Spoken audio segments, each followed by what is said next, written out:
पंजाब को एक बार फिर दहलाया आतंकवादियों ने। 6 महीने पहले गुरदासपुर की घटना आपको याद होगी। उसके बाद 6 महीने बाद नए साल के मौके पर इस घटना को आतंकवादियों ने अंजाम दिया। सुबह 4:30 बजे यह हमला किया। मुठभेड़ में अब तक 2 आतंकवादियों को मार गिराया जा चुका है। 2 जवान भी इस हमले में शहीद हुए हैं। 4 से 6 की संख्या में ये आतंकवादी एयरबेस के अंदर दाखिल हुए। सेना की वर्दी में ये दाखिल हुए, इसलिए पहचान भी कुछ मुश्किल हुई। और इसी बीच दिल्ली में भी अफसरों की इमरजेंसी मीटिंग इस वक्त चल रही है। एनएसए अजीत डोभाल करीब से इसकी निगरानी कर रहे हैं, सीधे इस ऑपरेशन को मॉनिटर कर रहे हैं, क्योंकि जिस समय में यह हमला हुआ है उस पर लगातार सवाल उठ रहे हैं। हालांकि एयरफोर्स स्टेशन का तकनीकी एरिया सुरक्षित है, क्योंकि सबसे अहम यही एरिया होता है जहां लड़ाकू विमान और सेना का बाकी सामान मौजूद होता है। तो यहां तक दाखिल हो पाना आतंकवादियों के लिए नामुमकिन सी बात है, क्योंकि कई स्तर पर सुरक्षा होती है। लेकिन अगर एयरफोर्स स्टेशन के परिसर में भी आतंकवादी दाखिल हो पाए हैं तो ये भी बड़ी बात है और सुरक्षा में से चूक से इनकार नहीं किया जा सकता। सुबह 4:30 बजे, यानी जब पूरा अंधेरा था, उस वक्त आतंकवादियों ने ये हमला बोला। उनके पास अत्याधुनिक हथियार हैं, असॉल्ट राइफल्स हैं, ग्रेनेड से इन्होंने ये हमला बोला। 4 से 6 की संख्या में ये आतंकवादी दाखिल हुए। फिदायीन हमले की फिराक में ये आतंकवादी थे। हालांकि अब तक 2 आतंकवादियों को मार गिराया जा चुका है। बीच बीच में फायरिंग भी हो रही है। ऑपरेशन लगातार सेना और पुलिस का यहां पर चल रहा है। एनएसजी कमांडोज वहां पर मौजूद हैं। हवाई निगरानी भी इस इलाके की जा रही है और पूरे इलाके की नाकेबंदी की जा चुकी है। देखिए, नक्शे के जरिए आपको समझाने की कोशिश कर रहे हैं। जहां पर यह हमला हुआ पठानकोट, देखिए जहां पर इस इलाके को आप देख रहे हैं, बॉर्डर का ये इलाका है जो एक तरफ जम्मू कश्मीर से जुड़ता है, दूसरी तरफ सीमा पाकिस्तान से जुड़ती है।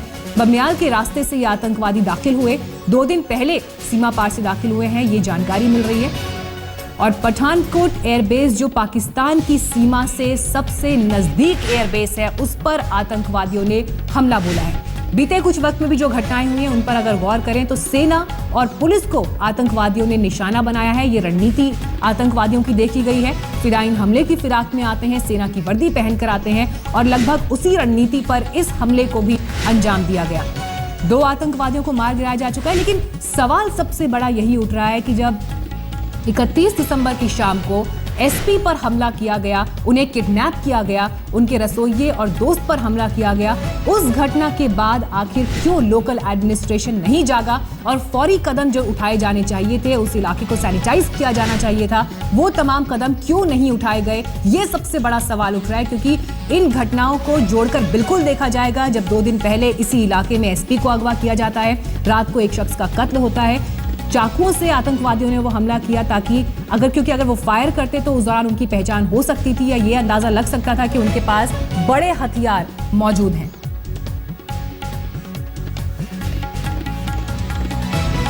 Retired major general Ashok Mehta साहब इस वक्त हमारे साथ जुड़ गए हैं। सर, ये जो हमला आतंकवादियों ने किया है एयरबेस पर, अभी तक जो कुछ जानकारियां मिल रही हैं, इस पूरे हमले को, इस पूरे घटनाक्रम को किस तरह से आप देख रहे हैं? बहुत गंभीर हमला है ये, क्योंकि अभी पीस प्रोसेस शुरू हुआ है हिंदुस्तान और पाकिस्तान के साथ, और ये उम्मीद की जा सकती थी ऐसे हमले की, लेकिन इस पैमाने पर हमला होगा एक एयरफोर्स बेस पर, क्योंकि आज तक जहाँ तक मुझे जानकारी है कभी भी इंडियन एयरफोर्स के बेस पर इस तरीके से हमला नहीं हुआ। तो ये बहुत गंभीर है और इस पे बहुत तैयारी की गई लगती है। और ये जो हमारी बातचीत भारत और पाकिस्तान के बीच में जो बातचीत शुरू होने वाली है, उसको रद्द करने के लिए, उसको उसमें दावा पर डालने के लिए ये किया गया है। तो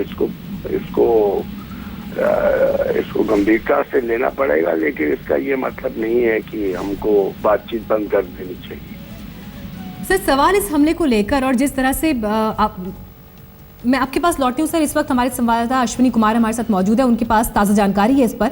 अश्विनी जी, लगातार पाकिस्तानी जो आतंकवादी हैं लगातार फायरिंग कर रहे हैं और अभी रुक रुक के जो फायरिंग हो रही है।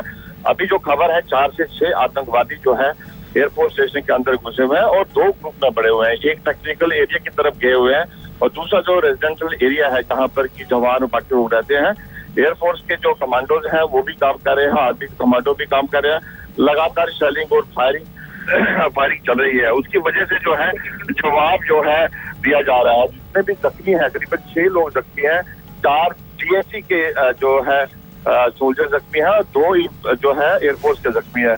उनको सबको जो है आर्मी हॉस्पिटल पहुंचाया जा रहा है। कुछ लोग जख्मी अंदर और भी पड़े हुए हैं, बट क्योंकि फायरिंग चल रही है उसकी वजह से जो है उसका जो है उनको निकाला नहीं जा सका है। अभी और जो फोर्सेज हैं वो एयरफोर्स स्टेशन को हर तरीके से घेर दिया गया है और लगातार जो है आतंकवादियों के ऊपर फायरिंग की जा रही है। मुझे लगता है कि जल्दी ही एक स्ट्रेटजी बनाई जा रही है जिससे कि उनको सबको न्यूट्रलाइज किया जा सके। जी अश्विनी, फिर से मैं आपसे कंफर्म करना चाहूंगी, तकनीकी एरिया की तरफ भी आतंकवादी हो सकते हैं, इस तरह की जानकारी मिल रही है?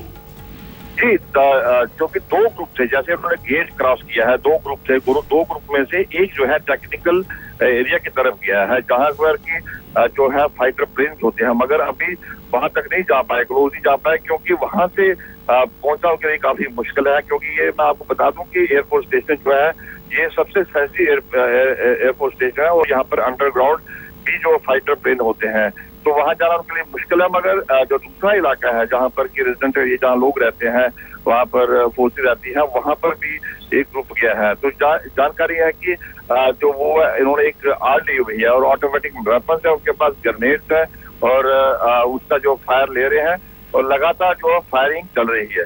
जी अश्विनी, लौटते हैं आपके पास और अपडेट्स के लिए, लेकिन सुबह 7 बजे इस हमले के बाद क्या हालात थे, उसकी रिपोर्ट देखिए।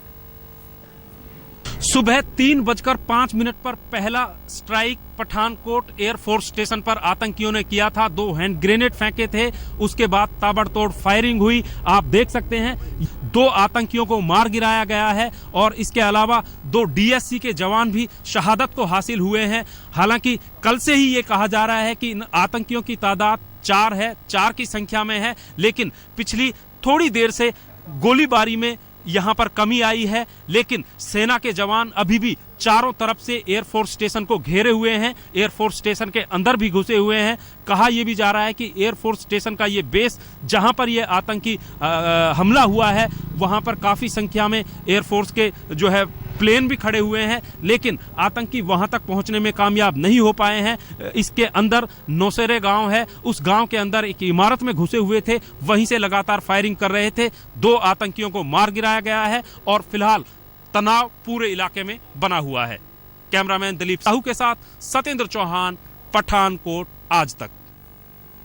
ये रिपोर्ट सुबह 7 बजे की हमने आपको दिखाई, लेकिन ऑपरेशन अभी भी वहां लगातार जारी है। 2 आतंकवादियों को मार गिराया जा चुका है, लेकिन जैसा हमारे संवाददाता हमें जानकारी दे रहे थे कि 2 टुकड़ियों में बंटकर ये आतंकवादी यहां पर दाखिल हुए और उसके बाद एक टुकड़ी उनकी रेजिडेंशियल एरिया की तरफ बढ़ी और दूसरी टुकड़ी तकनीकी एरिया की तरफ जाने की कोशिश कर रही थी। लेकिन तकनीकी एरिया जो एयरपोर्ट का माफ कीजिए एयरबेस का है, उसे वो अभी तक सुरक्षित है, क्योंकि वहां तक पहुंच पाना आतंकवादियों के लिए मुमकिन नहीं है। इस बीच ये 2 तस्वीरें आपको हम दिखा रहे हैं। गुरदासपुर में आतंकी हमला हुआ था 27 जुलाई 2015 को, जब दीनानगर पुलिस स्टेशन को आतंकवादियों ने निशाना बनाया था और 12 घंटे तक गन बैटल आतंकवादी और पुलिस के बीच में चला था, जिसके बाद सभी आतंकवादियों को मार गिराया गया था। और दूसरी तस्वीर 6 महीने बाद की आज के दिन की है, नए साल का दूसरा दिन 2 जनवरी, जब आतंकवादियों ने इस हमले को अंजाम दिया था।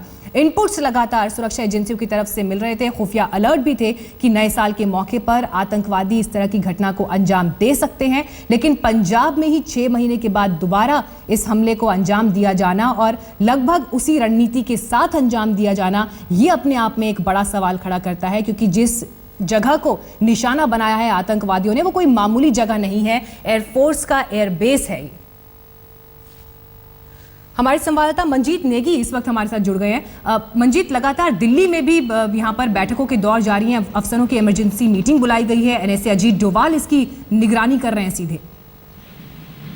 देखिए मीनाक्षी, दिल्ली में जो मीटिंग चल रही है उसमें तमाम आला अधिकारी है। NSA अजीत डोभाल के अलावा एयरफोर्स के वाइस चीफ है, IB, रॉ और NTRO के प्रमुख हैं। लेकिन एक जो जानकारी अभी गुरदासपुर से माफ कीजिएगा पठानकोट से मिल पा रही है, उसके मुताबिक ये वही आतंकी हो सकते हैं जिन्होंने पंजाब पुलिस के SP को अगवा किया है, क्योंकि मोबाइल की लोकेशन से जानकारी ये मिली है कि वो कल देर शाम की उनकी लोकेशन पठानकोट के आसपास थे और इसी लिहाज से केंद्र की तरफ से और सुरक्षा एजेंसियों की तरफ से वहां पर सुरक्षा बलों की तैनाती की गई थी, हाई अलर्ट रखा गया था, एनर्जी की टीम को मौके पर भेजने की बात कही गई थी।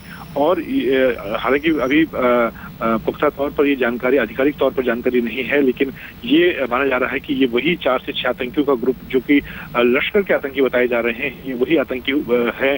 और अभी एक और जो जानकारी इससे जुड़ी हुई है, इन्होंने दीवार फांद कर अंदर ये एयरफोर्स स्टेशन में दाखिल हुए हैं और जब दीवार फांदने के दौरान ही इनकी जानकारी मिली और उसके दौरान ये दोनों तरफ से फायरिंग का